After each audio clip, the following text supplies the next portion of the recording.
A year ago, Retroid launched the Retroid Pocket 3 Plus.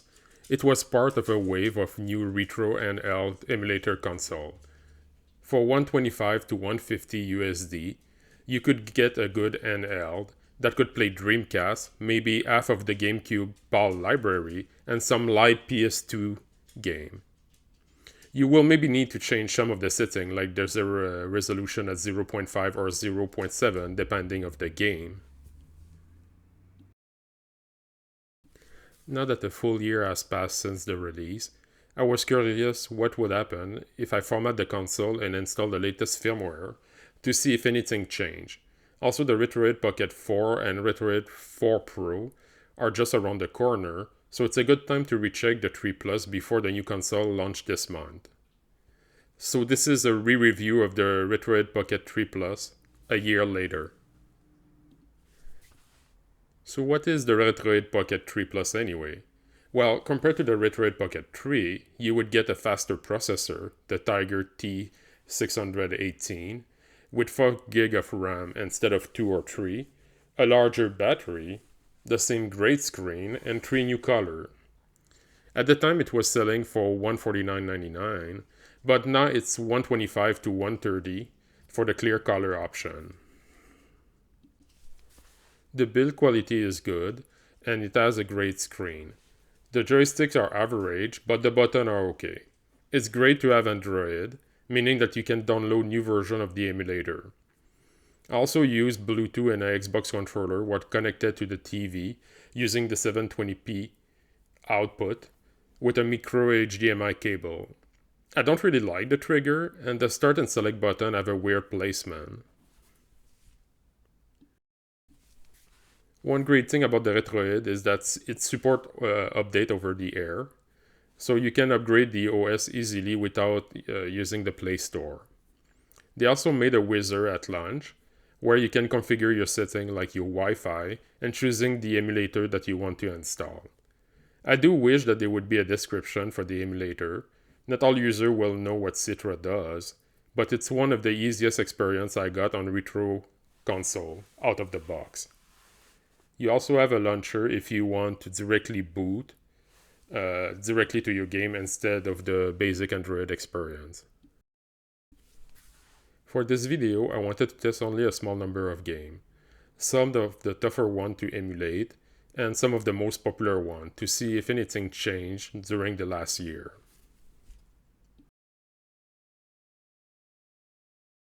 For older 2D game, I started with Yoshi Island on the SNES.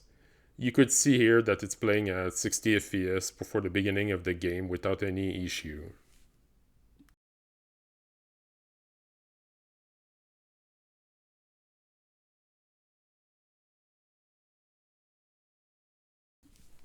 For PS6, you can see here that I'm playing Xenogear. I did use my Retroid a lot with PS6 RPG like Lunar Eternal Blue, and everything played great. I also used the TV out with an external controller without problem for half of the game. It's a different experience than the Retroid 2 Plus, where I had lag when I was using the TV out.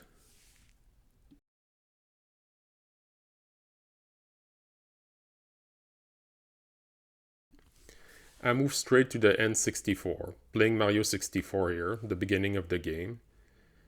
I then moved to Golden Eyes, which is one of the tougher games to emulate on that system.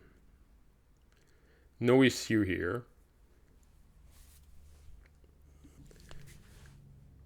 I then moved to the Dreamcast, one of the console I used the most with the Retroid.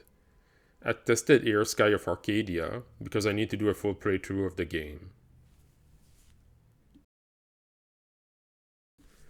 I also test Crazy Taxi and Soul Calibur, a game that I spent a lot of time playing on the original Dreamcast. So up to the Dreamcast, everything is great like it was, and I don't see any particular issue for those games.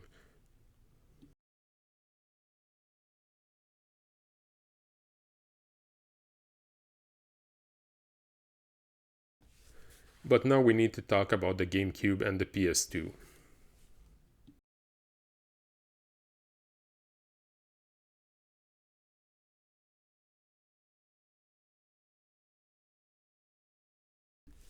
I started with Mario Kart Double Dash, playing between 50 to 60 FPS. I'm using here the NTSC version of the game, but one advice they had at launch for the Retroid was to use the PAL version, because then you only need to hit 50 FPS, not 60. The game is smooth and I didn't really see any issue. The next game is Mario Sunshine. I played more than the intro, but it seemed I didn't get all the footage that I needed. I decided then to move to one of the tougher games to emulate on the GameCube, which is F-Zero GX.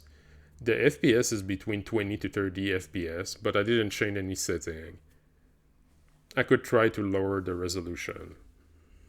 So for the GameCube library, I think it's playable, but maybe you will need to play with the setting and try different version of the emulator. You can use the PAL version of the game if you struggle to hit a good frame rate with them. For the PS2, I still consider it that it's more like a bonus. You can play light 2D fighting game without problem. Here we have Marvel vs. Capcom 2.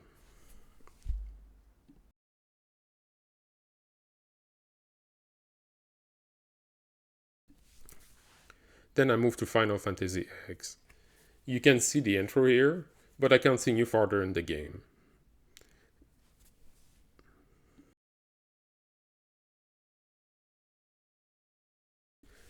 Then I decided to try Gran Turismo 4, which is supposed to be one of the toughest games to emulate on the PS2.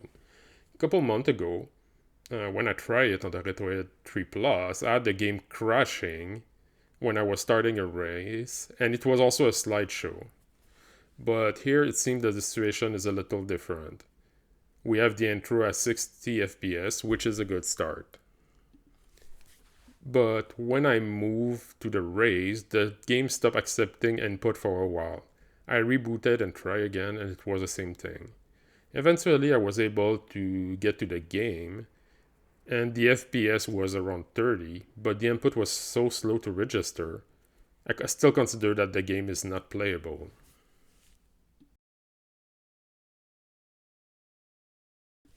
Then I realized something. I never played Gran Turismo before on the PS2, so who am I to judge the performance of that game? So I did the only logical thing.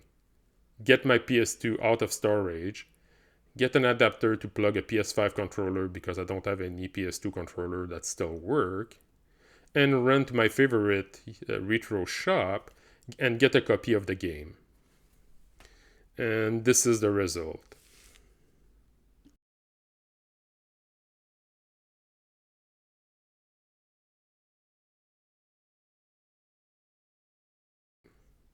I really hope that you liked this segment and it was a $50 well invested.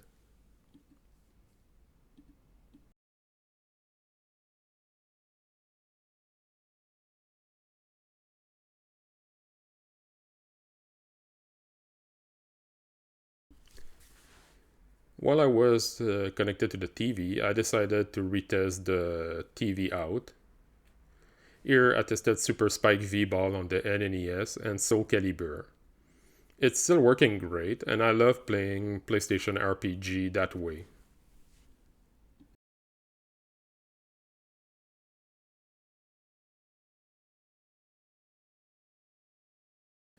Talking to a friend, there's one thing I didn't consider a year ago when I got the console. Someone mentioned to me that the main way to use the Retroid 3 was to use it for cloud gaming.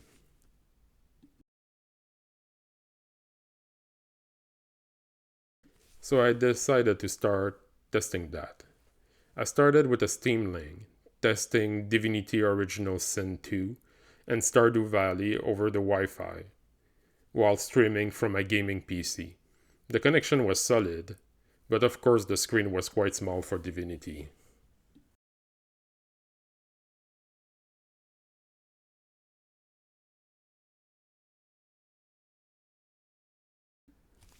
Then I moved to Game Pass PC. I tested Persona 5 Tactic, Mortal Kombat 11, and the new Forza Motorsport. I was impressed how everything felt smooth. Of course, it will depend of your Wi-Fi and also your internet connection and the distance to the data center. But it was a way to play I didn't consider before.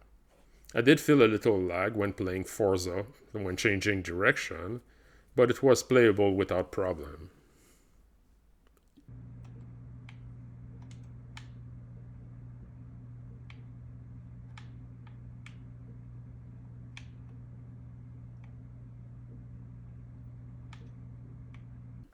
So what is the conclusion?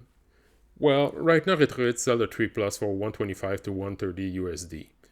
I wish it would be around $100 US, because for $24 more you can get the Retroid 4, with a better processor, all joystick, and active cooling. I would also consider the used market. A lot of people right now are trying to sell the Retroid 3 or 3 Plus to get the 4. It also depends what kind of gamer you are. If PS2 is the more important things for you, I think the Retroid 4 or the 4 Pro will probably be better option. Of course, I haven't tested the Retroid 4 Pro right now. YouTubers started to receive them and release video. For the Retroid 4, it's the same processor that the Odin Lite, the D900, so we already have a good idea of the performance. But as for the 3 Plus, it's still a very solid console, and if all you're playing is GameCube or less demanding system, you will still have a great time with it. Thanks for watching.